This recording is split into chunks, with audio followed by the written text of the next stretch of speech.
Ebusha for ye cheche obibiara esanso ema ahwefo etifo adofo Ghana fo nyinara amanone fo nyina ye mamu nyinara kwa ba ede eba Attention TV so your most inspirational YouTube channel. Kwanso, when you are new to the channel and then when you realize and observe that you haven't subscribed to the channel, Kwanso bo homo de na subscribe kama emfa ema isene be ya yenya the video fo nya betu dwape obenya nkai bon ananse mpo de broni efre notification yibi na wo so aba channel no so abehwe bi kama ede amay amawo hu ne ekokokoso ewo man Ghana mu ebusuafo ebra yense ebra ne yembonra enensem na yewo ede emamo no ebusuafo na yesi fam na ya share ensem na se na yede amamude ana ne yeten se yede mu bebo edi era Kumewood Stars yebo edi era wo mo akache na nye asem ketoa na ne yeten se ensem bi afri wo mo akache eba eyehu eye papapa ne nya se na wo che etwe mu kojo Nkansah Lilwin ene mata Ankomah enya entawantawo bi wo social media so enye asem ketoa na enwechi no ensem bebre na efi manya asem ketoa Ghana fo bi no mo edi mata Ankomah atem ebinom so eba ke Lilwin ebinom so edi Lilwin atem eba ke mata Ankomah te social media so no aye heja obia ene ne fans obia ene ne supporters na eno na mata Ankomah se medie member social media embe fa camera to me so embe kasa na ne metimi aya se media asem be kwa asem di bia ama court edimasem edi amame na me che se mata Ankomah aba no mode akosi Lilwin e wo courta enye asem keto na asem iba ye ya udabo eni wo mo kika kan ebe kika asem ya na eni onipa fofo so ono so ye Kumewood Star ono so zu se oka ehu hia so ono so be kebi eye Oboy Siki eni Oboy Siki nso aba betro ni support ede ama mata Ankomah enye asem keto na otro ni support de mata Ankomah no atem dide die ebusuafo Lilwin efa na kwa mimi die mu ne se Kwadwo ni nyansani bia ne nenam omo ne omenam nyina sa na mimi hu no mimi o nyamo wo observation me ametie yi omo twa ne ho ahia aye frame Oboy Siki me bani Kwadwo Nkansah me si sabre nipa omo no no me hu se nyansani bia anim angel esem na no wo ka no hwe ye ne ekuta power ayi no kura no ye timi nka o asem na free Kwadwo anu a epiepie saa no saa asem no mitimi nka bi da enti sesia no mata na ye nyina Yesu hwe nanim bete sumbo ha usu hwe obi nanim a wonfiu asa ebre na nanka ye betimi asu a kire no yansu enti sesia saa asem we no aba no eya asem bi a in fact eya dia mufu se saa mmiri Kwadwo before it's too late I bedu more day no omo follow up ofri se saa mmiri Kwadwo ofri se no wonu no omo kwa wonu hu me ka kire ne se onya agimi no no onye fast no nko kasa animu why bi da ama bibi ato why bi da o sa okoye adwuma ewo adum ye program ya ye bi no okoye I don't think far and what the politician bi tina ho TV so adum TV there opuni o de no call court no ya na ye de call court ye nyina ya kasa wo TV no so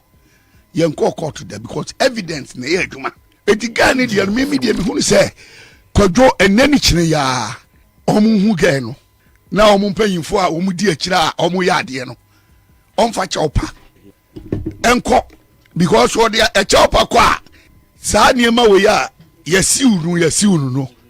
court ne de onu de otiri baabi o na wo de utiri aba na de aba ene omu de omu ye hu adwuma enti se de odi uti koye no woni ne kokasa no oba no se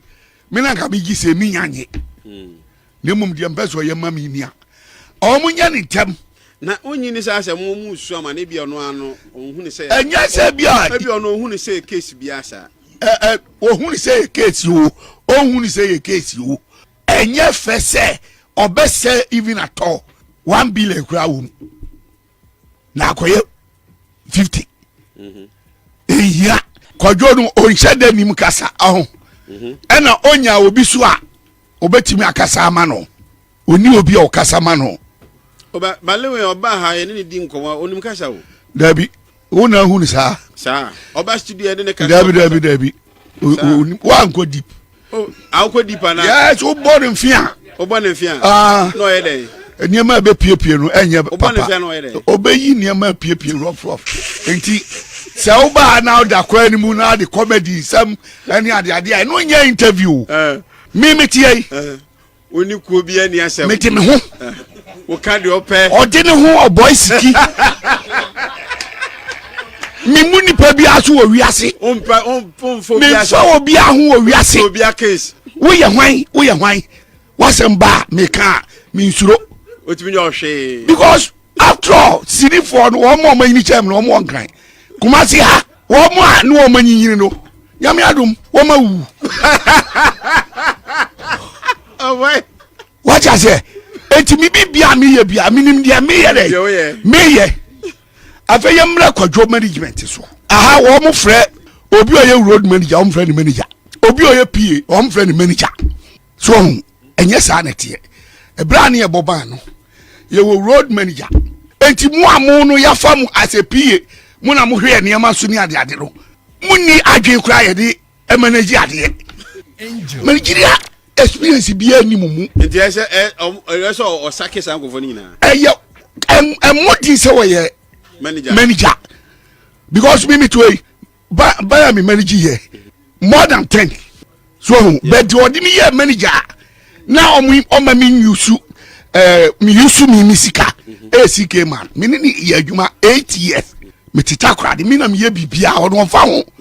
do we na no obo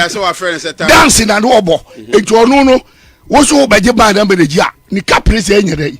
ti me ne bosses ye che sikari mu miensa drama group no 1 rhythm session 1 na management 1 na me na bo ye de so hu enu ne se wo manage yo amachi de fa me na me road manager otoma e ma say ye be kwai na maka chense me kwai atena ba na kwai atena ba say ni say na me am kwa en kwa de me na bi sika ya arrangement ni nyina na me atena na kwato atena anya manager na bi me road ebucha for sa pepepe ana ete ha na me de ensem nyina ebesi e de amomia me de ensem ibra me de ara energy connect